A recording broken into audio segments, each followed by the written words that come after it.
Hey guys, I am Colleen. I'm a person. I like to read and I like to write, but I do whatever on this channel. And today I have a confession to make. I actually have never ever read Jacob's chapters in Twilight. Not in 2008 when they rose to power, not when I reread it in adulthood. This is actually the first time that I'm going to be reading Jacob's chapters ever. I always just skip, and I'm going to do it now, basically.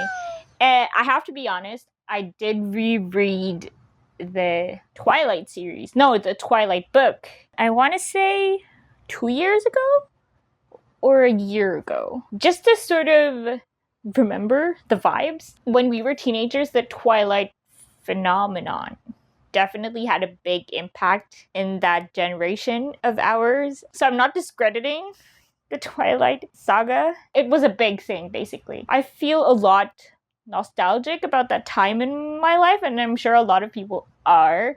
But when I reread Twilight, in my humble opinion, the writing was not that great. And I don't know why I didn't really notice it before. But when I read it, like I said recently, I just thought it gave first draft vibes. In all the times that I reread the series in the past, I've never read Jacob's chapters because I was through and through Team Edward. I was like, vampires all the way. I just wanted to remember something. I'm in a reading slump right now, probably like the worst reading slump of my existence currently, and I don't know, maybe rereading something that I read when I was a teenager in my formative years and stuff will jog some memories, some of the vibes of why I was drawn to and really liked reading romances, and maybe, I don't know, I could fall in love with it again and find something about it and remember why I like it. If that makes sense. But anyway, that was a very long-winded explanation as to why I'm finally, as an apology to Jacob Black, finally reading his chapters. So it is currently, what time is it? It is currently 1:30. These books are like chunky as hell. I am kind of scared and fear the power which kids held back in the day. I mean, this cannot be the same brain that I used to read this whole ass book. But anyway, let's get into it. I'm going to be reading it and reacting to it. I'm going to sit here and read it and not stop until I've finished Jacob's chapters. Already, like, he prefaced it by saying, life sucks and then you die. That is so teenager in the 2010s vibes. That is so cute. Gotta love it.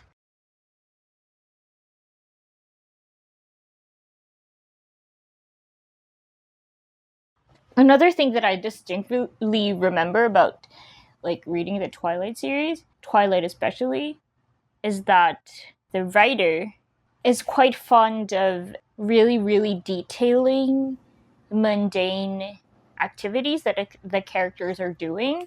So I just really distinctly remember that Bella brushed her teeth a lot. It's such a big, I don't know. It's just like lots of staring, lots of brooding, and lots of brushing her teeth really fast is what I remember. No hate, of course, to Twilight. As I said, it's a big, like, nostalgic thing for me.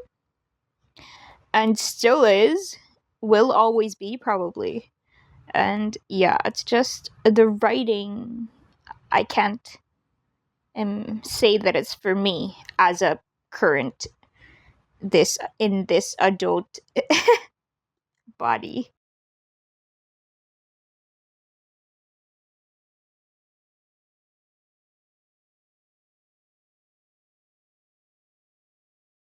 Geez, it doesn't really change, does it? I don't know if it's a trend in recent years, but when you see a lot of books now, read a lot of books now, it's usually not advised to just go on for like paragraphs and paragraphs of just internal monologue.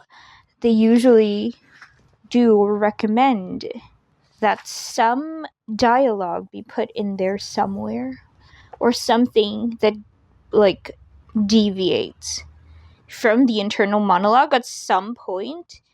But yeah, that's very, very Twilight of it, to just do like 3 pages of straight inner monologue. It's just a lot of things happen in their minds.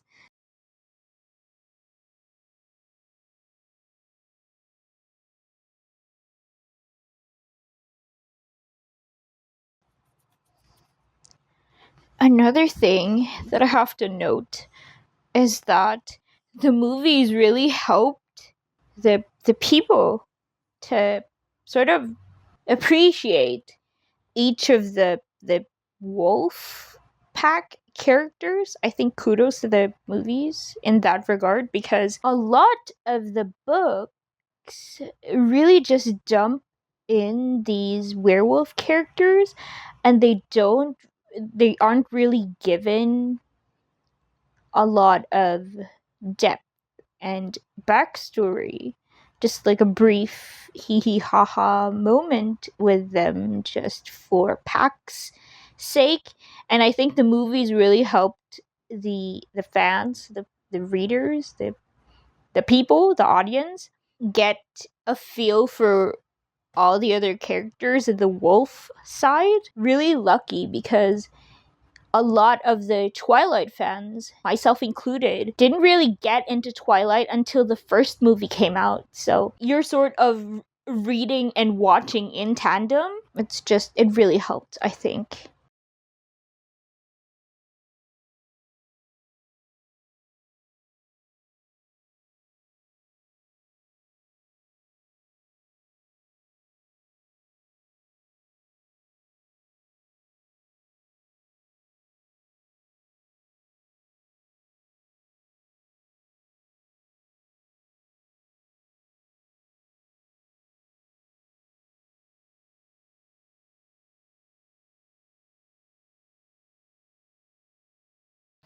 This is what I'm saying. This is what I'm saying. It's a lot of explicitly saying things instead of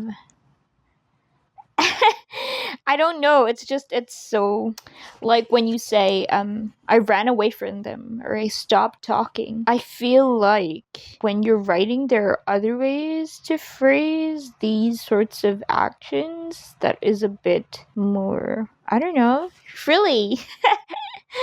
More like fiction, I suppose. It's just laying out the things, the actions, one after the other is a bit.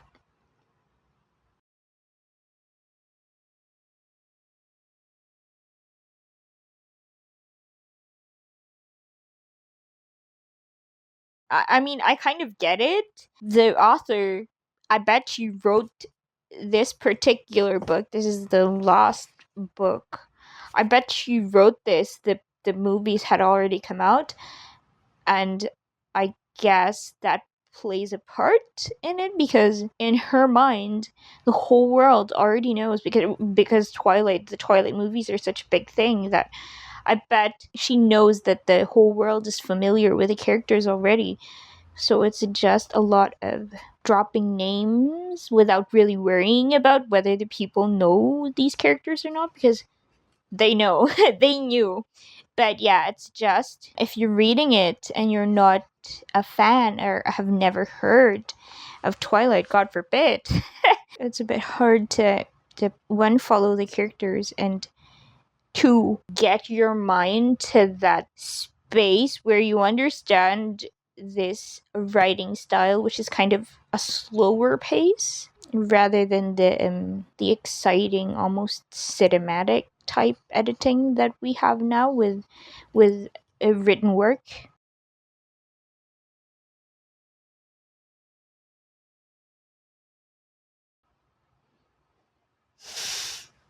Am I gonna make it?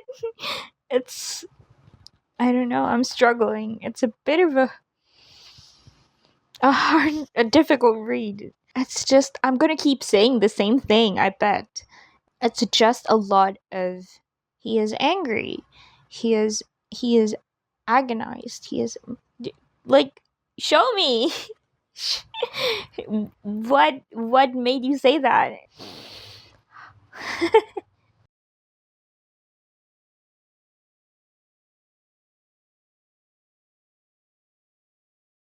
I bet this was a bit easier for like the movie directors to go with because they split the movies into two. As I'm reading it right now, I feel like I can see the movie in my mind's eye because it's so detailed down to the very last little action, and it seems like it's word for word what was in the movie because they had all this screen time opportunity because instead of just 1 2.5 hour movie there were two of them, so it really just fits.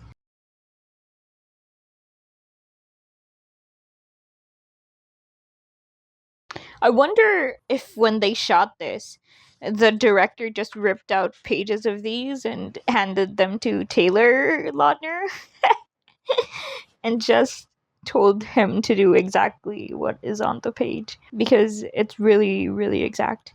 Although, like the Jacob in the movies, I admit he had a little bit more character, I guess, because this is reading like Bella. I feel like there's very little deviation from character wise from the way that Bella phrases things.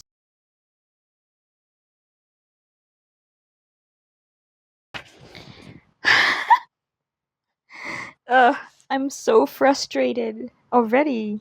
Do you know what I think?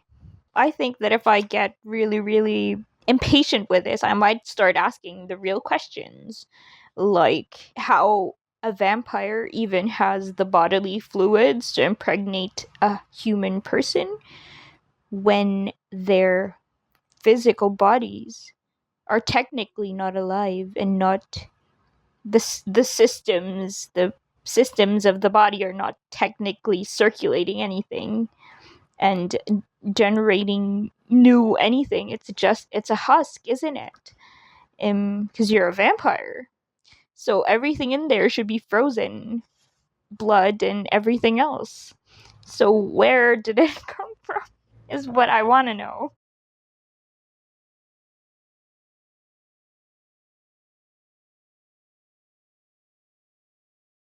Not Edward offering for Jacob to have a baby with Bella instead, just so she can have a child that's not remotely as dangerous as a vampire child. And not Jacob thinking about it. Jacob's constantly like, this is wrong, but so tempting. But this is wrong, but I'm still tempted.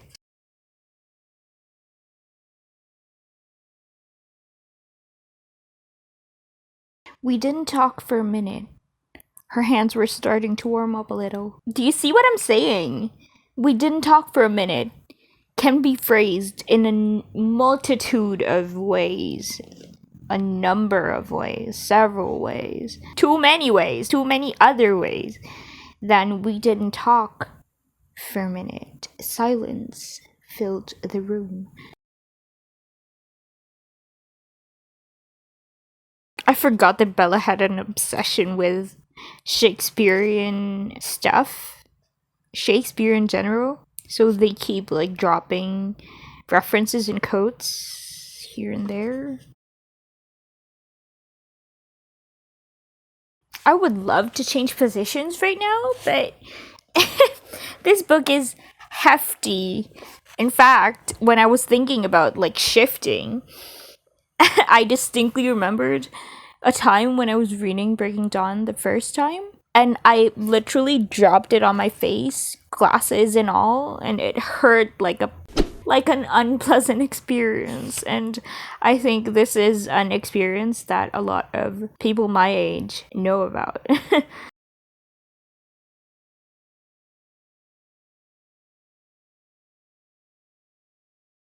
The movie did this part so concisely. It's so long here. Is the push a real place? Actually? I'm gonna have to Google that.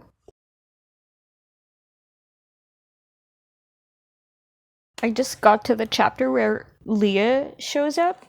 It's separate from the other chapter where Seth and Jacob separate from the pack, and Leah just showed up in this chapter. And I swear the movie got this done in like 2 minutes. The straight italics are giving me quite the headache because it's like rows and rows and rows of italics. Like I said, I would love to get a separate story of Leah, Sam, and what's the fiance's name? Sam's partner.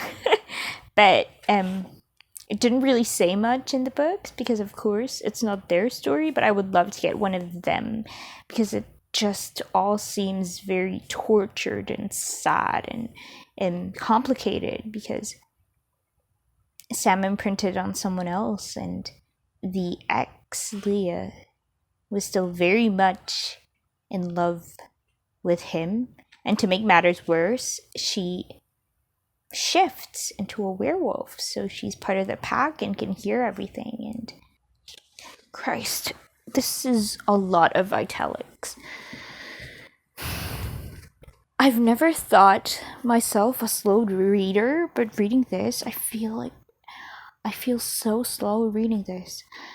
Honestly, because it's a lot of redundant points. I feel like, in my opinion, I would have loved an Edward POV of this situation because he just seems so dead and like half crazy because of everything that's happening, and I would love to see into that.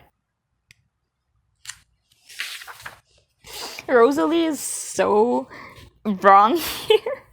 She's just preying on the I mean, praying's not the right word, but she's just really after the kid and almost a bit short with Bella just to have this kid survive, and has really no regard for Bella at all.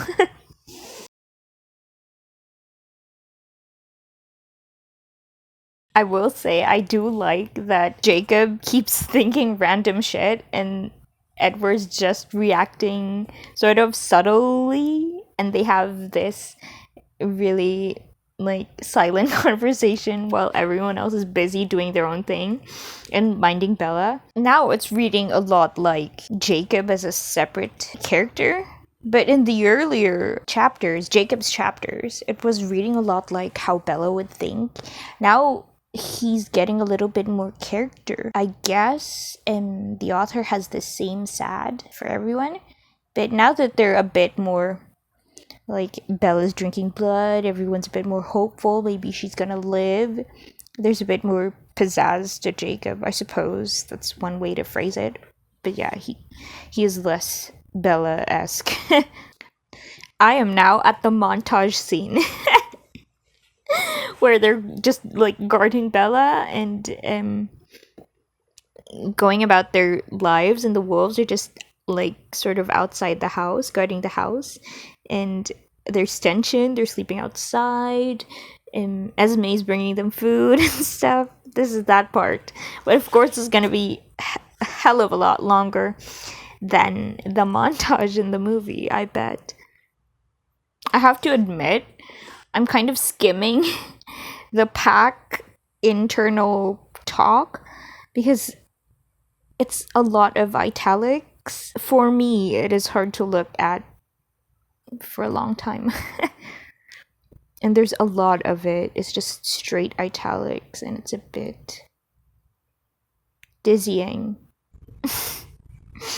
This is a scene that was not in the movie where he throws a bowl of food and at the back of Rosalie's head. Oh, Leah is so sad. I mean, she's a bit snarky, but her story, it's just so sad. It's endless pining for someone who's never gonna look at you. Kind of like Jacob in a way, but I mean, something about it is just. It looks sadder on Leah because she and Sam were together at the beginning, and I suppose in love in a way, but then not anymore. I didn't know about this.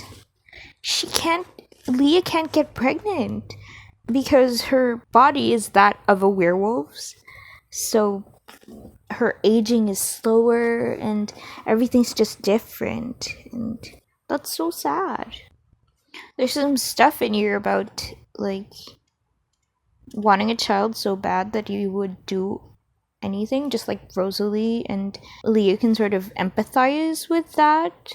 Not empathize, like, she can sort of see where Rosalie's coming from because Rosalie wants a child really badly, and since Leah can't bear children either, she sort of sees her point and why she's acting the way she's acting, even if it endangers Bella's life. I think it's happening. It's happening. They're about to hunt. And these chapters are about to be over, I think. Maybe one or two more. I only have this much left. You even see that? That much left. This is the part where Edward starts hearing the baby talking. Thinking, I suppose. This is the part where Bella starts naming the baby and includes Jacob's name as the baby's second name.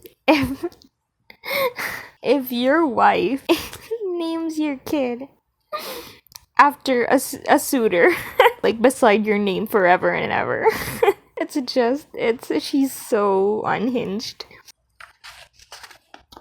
A girl who is not Bella. Interesting.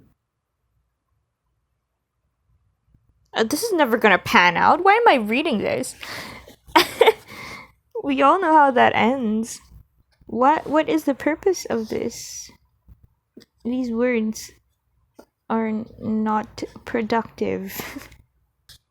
Jacob's literally having a mental breakdown and Edward's just like, you're a brother to me in many ways.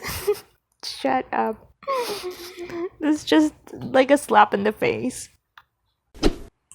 Okay. Finished. Overall, really just like the movie, with like a few tiddlywinks of other things that were not in the movie. Like, for the most part, it was in the movie. And I guess I'm too old to change sides. But it was interesting. I'm really proud of myself for doing that because I was becoming very guilty of lying about finishing the whole series all this time and rereading and just skipping that part secretly and not telling anybody. But yeah, an accomplishment, and I hope you read it too if you have been lying to people. And it definitely brought back some of the fond memories of the Twilight era. I hope you guys enjoyed the video. Like, comment, subscribe if you want to, and I will see you guys next time.